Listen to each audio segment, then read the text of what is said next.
وسلم تسليما كثيرا. أما بعد فقد قال الله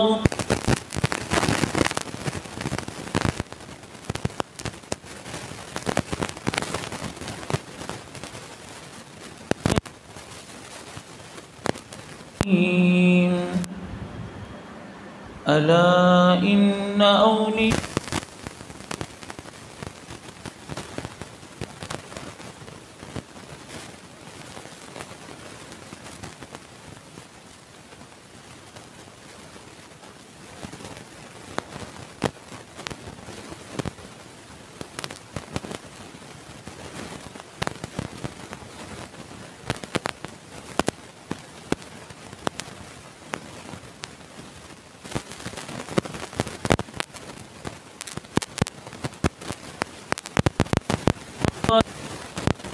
صلى الله عليه وسلم لا يؤمن أحدكم حتى أكون أحب إليه من والده وولده والناس أجمعين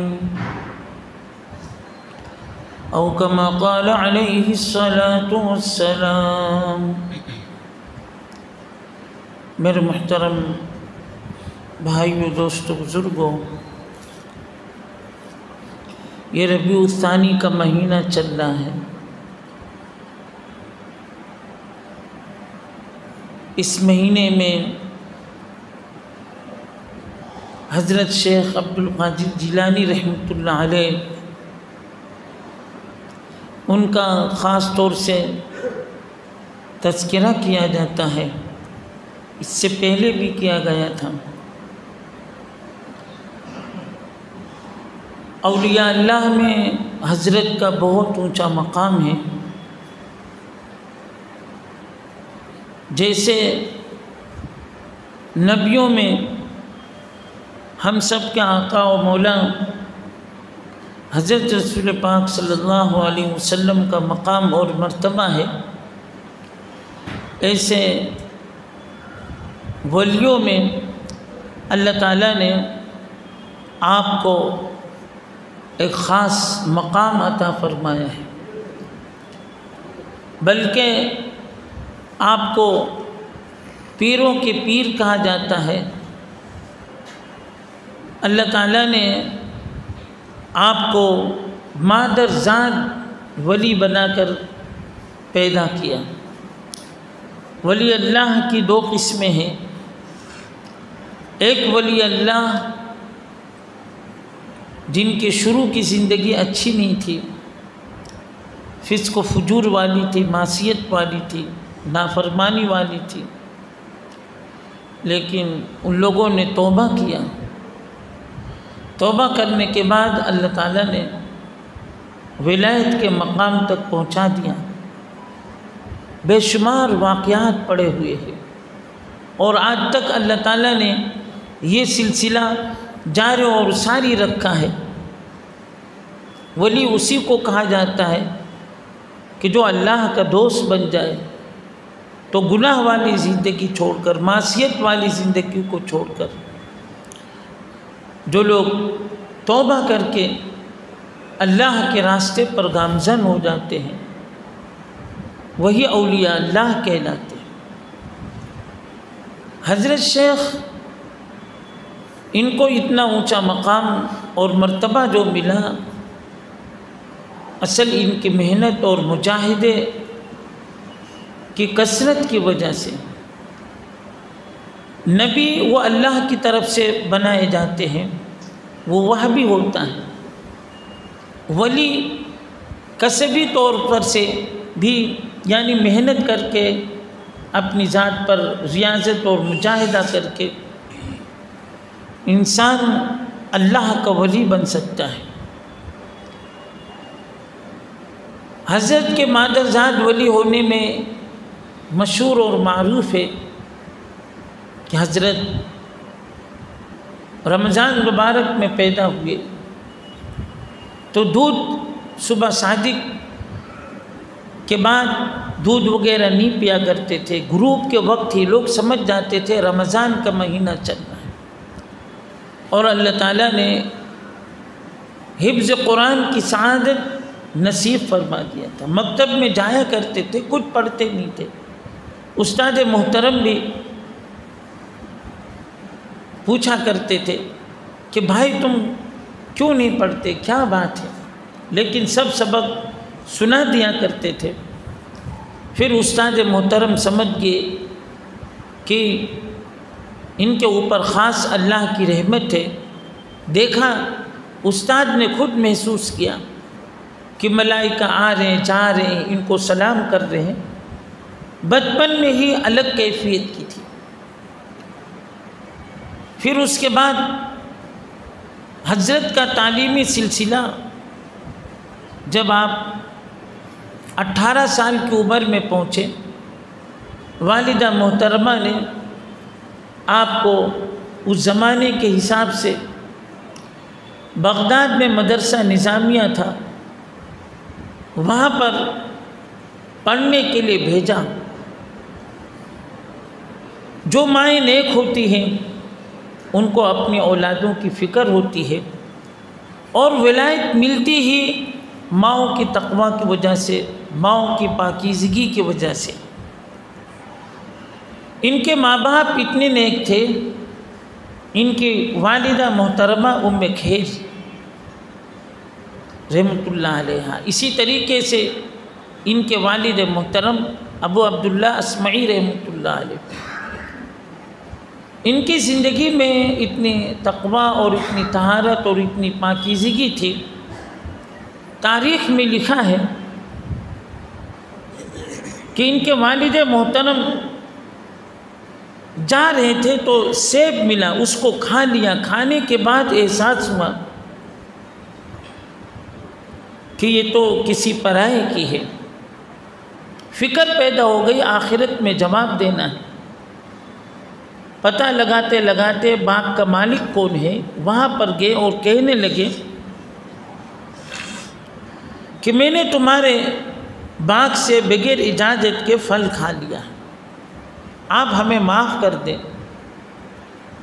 سامنے والے بھی عقل اور شعور رکھنے والے تھے،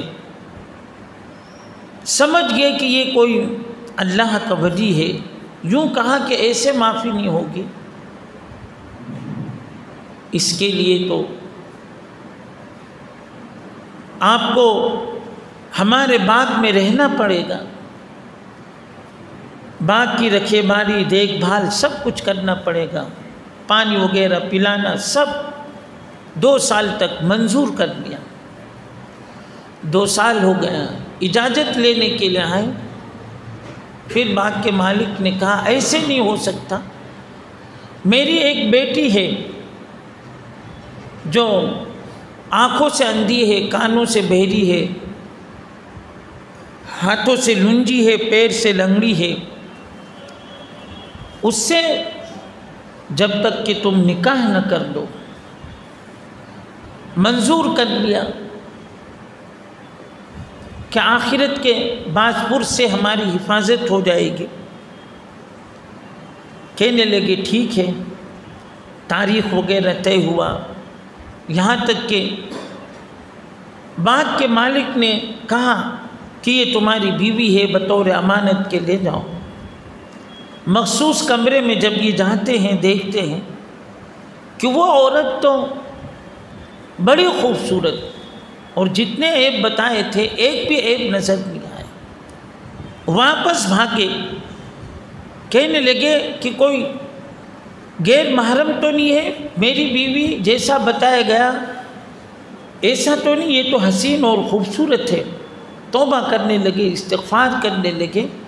باغ کے مالک نے کہا کہ اصل یہی میری بیٹی ہے، میں نے جو یہ کہا تھا عیب کے اعتبار سے آنکھوں سے یہ اندھی ہے، آنکھوں سے اندھی اس بنیاد پر کہا تھا کہ اس نے ان آنکھوں سے کبھی بھی غیر محرم پر نظر نہیں. میں نے یہ جو کہا تھا کہ کانوں سے بہری ہے، کہ میری اس بیٹی نے اس کان سے گیت گانے کبھی بھی اس کی آواز کو نہیں سنا. میں نے جو یہ کہا تھا کہ میری بیٹی گونگی ہے، تو اپنی اس زبان سے اس نے کسی کو تکلیف نہیں پہنچایا اور اپنی اس زبان سے اس نے گالی نہیں بکی، فحش کلام نہیں کیا، اس اعتبار سے یہ میری بیٹی گونگی ہے۔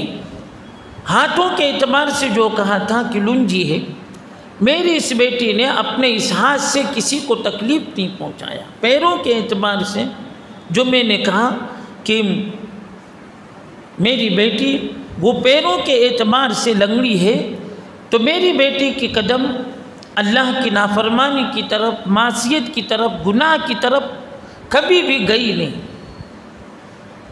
تو جب ایسی ماں ہوگی، ان کے ذریعے سے اللہ تعالیٰ نے تولد کروایا حضرت غوث العظم حضرت پیرانی پیر رحمۃ اللہ علیہ، تو پھر کیوں نہ یہ ولی ہوں گے۔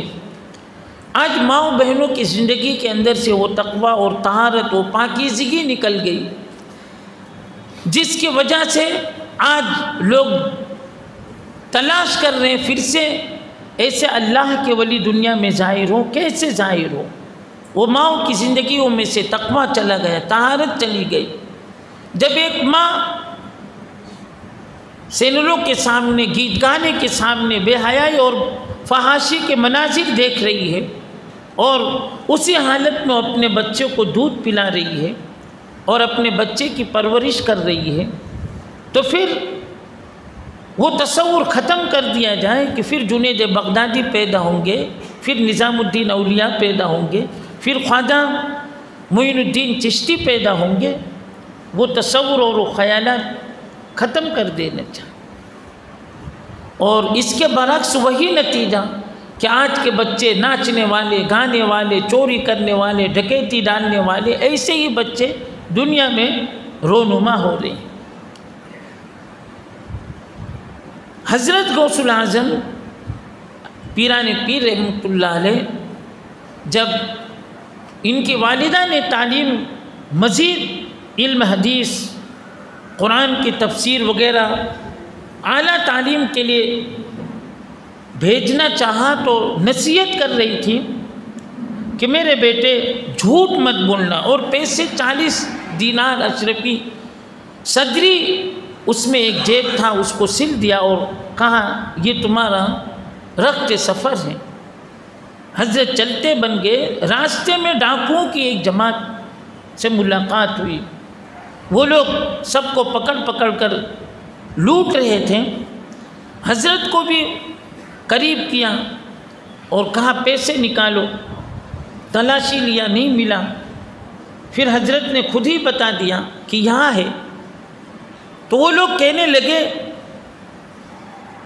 کہ سب لوگ تو چھپاتے تھے اور تم نے بتایا، ہم کو تو پتہ بھی نہیں چلتا تھا۔ تو کہنے لگے کہ میری ماں نے چلتے وقت یہ مجھے وصیت کی تھی کہ بیٹے جھوٹ مت بولنا، اس لیے میں ماں کی نصیحت کو یاد رکھا ہوں، میں نے جھوٹ نہیں بولا اور یہ پیسے تم کو حوالے کر رہا ہوں۔ تو لوگ پیسہ نہیں لیے اور رونے لگ گئے، کہنے لگے کہ یہ چھوٹا سا بچہ، معصوم سا بچہ، یہ اللہ کو اتنا پہچاننے والا ہے اور اس کو اللہ کی ذات پر اتنا بھروسہ ہے کہ یہ سچ سچ بولنا ہے، اور پیسے کو بھی بتا دیا۔ ہم لوگ اتنے بڑے ہو گئے، عقل رکھنے والے، شعور رکھنے والے، سمجھ رکھنے والے، پھر بھی ہم لوگ اپنے مالک کی، اپنے خالق کی نافرمانی کر رہے ہیں۔ توبہ کر دیا اللہ تعالیٰ نے ان کو۔ یہ حضرت کے بچپن سے کرامات ظاہر ہو رہے تھے، ابھی بچپنا تھا، ابھی علوم کو حاصل کر کے پھر آئیں گے وہ تو الگ بات ہے۔ بچپنے سے یہ کرامات ظاہر ہونی شروع ہو گئی کہ وہ لوگ دیکھ کر تائب ہو گئے اور توبہ کر لیا، اور بعد میں وہ سب کے سب ڈاکو اللہ کے ولیوں میں ان کا شمار ہو رہا ہے۔ پھر حضرت تعلیم حاصل کرتے رہے، پھر اللہ تعالیٰ نے علوم نبوت عطا فرمایا، قرآن اور حدیث کے عالم بنے۔ پھر اس کے بعد جنگلوں کا راستہ اختیار کیا. یہ تو ظاہری علوم ہے. باطنی علوم حاصل کرنے کے لیے نیک بندوں کے پاس جانا شروع کیا اور اس کے لیے مجاہدات اور ریاضت کرنا شروع کر دیا. کیونکہ یہ 40 دینار تو یہ ختم ہو چکے تھے، کسی سے سوال کر نہیں سکتے تھے، بس اللہ سے مانگتے تھے اور اسی میں حضرت کے سارے مسائل حل ہو رہے تھے. حضرت کے مجاہدات کے بارے میں آتا کہ 40 سال ہو گیا پھر بھی حضرت نے بیان کرنا نہیں شروع کیا. ہمارے جیسے پڑھے بیان کرنا شروع کر دیا. لوگ کہتے تھے کہ آپ بیان کیوں نہیں کر رہے ہو؟ کہنے لگے کہ ابھی میرے اندر استعداد نہیں پیدا ہوئی. اپنے آپ کو چھوٹا بنا رہے تھے، حالانکہ بہت بڑے تھے، لیکن اپنے آپ کو چھوٹا بتا رہے تھے کہ میرے اندر کچھ بھی صلاحیت نہیں، میرے اندر کچھ بھی استعداد نہیں. ایک مرتبہ رسول اللہ صلی اللہ علیہ وسلم خواب میں تشریف لائے اور آپ صلی اللہ علیہ وسلم نے ارشاد فرمایا کہ عبد القادر اپنے منہ کو کھولو. حضرت نے اپنا منہ کھولا. آپ صلی اللہ علیہ وسلم نے اپنا لعاب دہن 7 مرتبہ ان کے منہ میں ڈالا. آپ کے لعاب دہن کی کیا برکت! بس جیسے آپ صلی اللہ علیہ وسلم نے اپنا لعاب دہن ان کے اندر ڈالا اور آپ نے ارشاد فرمایا کہ عبد القادر اللہ تم سے دین کا کام لے گا، اب جاؤ مخلوق میں پھرو، اب مخلوق کے پاس جاؤ، اب تم کو اجازت دی جا رہی ہے بیان کی، تقریر کی. اب جو حضرت نے بیان کرنا شروع کیا، شروع میں 2-4 لوگ سنتے تھے، پھر اللہ تعالیٰ نے آپ کے بیان میں ایسی کیفیت ڈالی، ایسی تاثیر ڈالی کہ مسجد چھوٹی پڑ گئی، عیدگاہ میں گئے، عیدگاہ چھوٹی پڑ گئی. پھر تو ان کی مجلس کے بارے میں آتا ہے کہ 1 لاکھ اس زمانے میں مجمع ہوا کرتا تھا، 1 لاکھ کا. ویراول شہر کو یہ خصوصیت حاصل ہے کہ یہاں پر جو مدرسہ چل رہا تھا تقویت الاسلام، یہاں پر ایک زمانے میں بہت بڑے بزرگ آئے تھے، مولانا عاشق الہی میرٹھی. انہوں نے یہیں پر بیٹھ کر حضرت کے بیانات کو جمع کیا تھا اور وہ یہیں سے شائع ہوئی تھی اور آج بھی مل رہی ہے لفظ بلفظ. بڑی ذخیر کتاب ہے، وہ حضرت نے یہیں پر لکھا تھا. آج بھی اس کتاب کو اگر پڑھیں گے، حضرت کے بیان کو 1-2 لفظ دل کے اندر اترتا ہے، چوٹ لگتی ہے. حضرت ایسے للکارتے تھے مجمع کو اور مجمع سے مخاطب ہوا کرتے تھے. آپ کے بیان میں جو بھی شریک ہوا کرتے تھے، یہودی وہ یہودیت سے توبہ کر لیتا تھا، عیسائی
اللہ تعالیٰ نے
اور میں ذلیل ہوں گا اور میں رسوا ہوں گا کہ میرے دروازے پر آئے اور خالی گئے۔ اے اللہ تو ان کے مرادوں کو اور ان کی حاجتوں کو پورا فرما دے۔ حضرت شیخ کا شروع میں یہ حال ہو گیا تھا کہ کوئی بچہ اگر انتقال کر جاتا، محلے میں مشہور ہو گیا تھا کہ حضرت کے پاس جاؤ، چنانچہ حضرت دعا وغیرہ کرتے تو بچے زندہ ہو جاتے۔ پھر یہ دھیرے دھیرے یہ بات مشہور ہو گئی، حضرت کے والد صاحب کو پتہ چلا، غصے میں آئے اور یوں کہا کہ اس سے تو تم کو لوگ اللہ ماننے لگ جائیں گے، تم نے یہ خدائیت کا دعویٰ کیا کر رکھا ہے۔ پھر اللہ سے دعا مانگی تو اللہ تعالیٰ نے اس کیفیت کو دور کر دیا۔ اللہ سے دعا مانگا کہ اللہ اس کیفیت کو دور کر دے، کیونکہ مشکل یہ ہے کہ آج اگر کسی اللہ والے سے کوئی کرامت ظاہر ہو جائے تو لوگ اس کو اللہ مان لیتے اور اللہ کے درجے تک پہنچا دیتے۔ اس لیے اللہ تعالیٰ نے مصلحتاً اس زمانے میں کرامتوں کو چھپایا، ورنہ کرامات وہ حق ہے۔ اولیاء اللہ سے کرامتیں ظاہر ہوئی، بے شمار حضرت کے واقعات ہیں، کتنے مریدوں کا واقعہ ہے۔ ایک مرید آیا اور وہ جلدی سے بیت نہیں ہو رہا تھا، اس کو فٹ نہیں آ رہے تھے حضرت۔ اس نے بہت سب تلاش کیا کہ آخر کس سے مجھے بیت ہونا ہے۔ آخر وہ حضرت کے پاس آیا، حضرت نے منع کیا کہ میں ایسے بیت نہیں کرتا، اللہ والے تھوڑا رگڑا رگڑی کرواتے، لیکن وہ ضد میں آ گیا کہ نہیں، مجھے کسی بھی طریقے سے آپ کو بیت کرنا پڑے گا۔ حضرت نے کچھ بیت کے کلمات شروع کروانے والے تھے، اس سے پہلے اس نے کہا کہ میں نماز نہیں پڑھوں گا، آپ سے بھلے میں بیت ہوں گا لیکن میں نماز نہیں پڑھوں گا۔ اللہ والے امت کے اوپر شفیق ہوتے ہیں، بے شمار اولیاء اللہ کے واقعات ہیں کہ چلو بیت تو ہو جائے، اللہ اس کو تعلق نصیب فرما دیں گے۔ اب وہ ضد پر تھا، حضرت نے فرمایا کہ اچھا چلو نماز نہیں پڑھو گے لیکن اذان تو دو گے، اذان تم ایسا کرنا، اذان دے دیا کرنا۔ تب وہ اذان پہ لگ گیا۔ اب جب وہ گھر پہ اذان دیتا، بیوی کہتی کہ اذان تو تم دے رہے ہو، نماز تو پڑھنے جاتے نہیں ہو۔ محلے والوں نے کہنا شروع کر دیا، تو پھر اس کے دل میں یہ بات آئی۔ ایک مرتبہ وہ پھر بھی چور تھا، وہ چوری کرنے کے لیے نکل گیا گھر میں۔ اب چوری کر رہا ہے، سب کچھ اس نے جمع کر لیا، اب گھر سے لے کر بھاگنے ہی والا تھا کہ اب میں نکل جاؤں گا۔ اتنے میں اذان کا وقت یاد آ گیا، اب وہ اذان دینے کا معمول بنا لیا تھا، تو اب اس نے اذان وہیں پر کہنا شروع کر دیا۔ گھر والے سوچ پر مجبور ہو گئے کہ یہ کیسا چور کہ چوری بھی کیا اور اذان بھی دے رہا ہے۔ تو گھر والے سمجھ گئے، گھر والے سمجھ گئے اور کہنے لگے کہ تم چور نہیں لگتے، تمہارے چہرے پر نورانیت ہے۔ کیونکہ جب کوئی شخص اللہ والوں سے بیت ہو جاتا ہے اور اللہ والوں کی نظر سے نظر ملا لیتا ہے تو اللہ والے نظروں سے پلا دیتے ہیں۔ یہ دین نہ کتابوں سے پیدا ہوتا ہے، نہ وعظ و نصیحت سے پیدا ہوتا ہے، یہ دین اللہ والوں کی نظر سے پیدا ہوتا ہے۔ ان کے گھر والے سمجھ گئے کہ اس کے آنکھوں میں نور نظر آ رہا ہے اور اس کے چہرے پر نور نظر آ رہا ہے، تو لوگوں نے کہنا شروع کر دیا کہ تو نیک بندہ ہے۔ اب وہ معذرت کر رہا ہے کہ نہیں، میں نیک بندہ نہیں ہوں، میں چور ہوں، ڈکیت ہوں، یہ ہے سب وہ کہنے لگا۔ اتنے میں کچھ لوگ اور آئے، جب اس نے اذان دی تھی تو اور لوگ آئے۔ اب لوگ اس کو کہہ رہے ہیں کہ تم نماز پڑھاؤ، تم نماز پڑھاؤ۔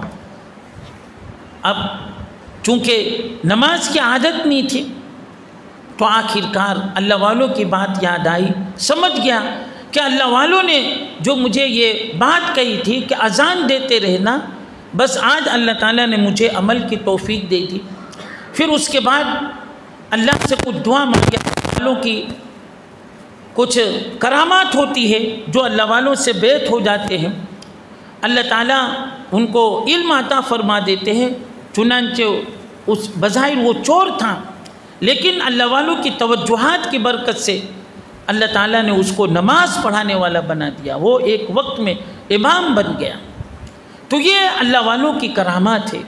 تو خیر حضرت شیخ کی زندگی آپ پڑھو، اولیاء اللہ پڑھنا چاہیے۔ اولیاء اللہ ان کا احسان ہے، آج ہم سب جو بیٹھے ہوئے یہ دین و ایمان جو ملا ہے یہ اولیاء اللہ کی وجہ سے۔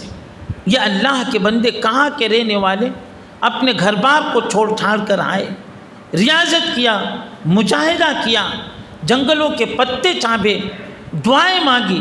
ان کی برکت سے اللہ تعالیٰ نے ہم کو یہ دین و اسلام عطا فرمایا۔ اب ہماری یہ ذمہ داری ہے کہ ہم اس امانت کو لوگوں تک پہنچائیں، اور اولیاء اللہ نے جو تعلیمات دی ہے ان تعلیمات پر ہم سب عمل کرنے کی فکر کریں، کوشش کریں، جد و جہد کریں۔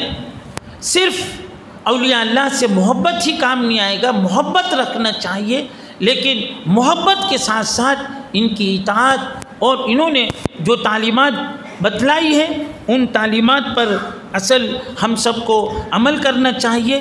اللہ تعالیٰ عمل صالح کی توفیق عطا فرمائے۔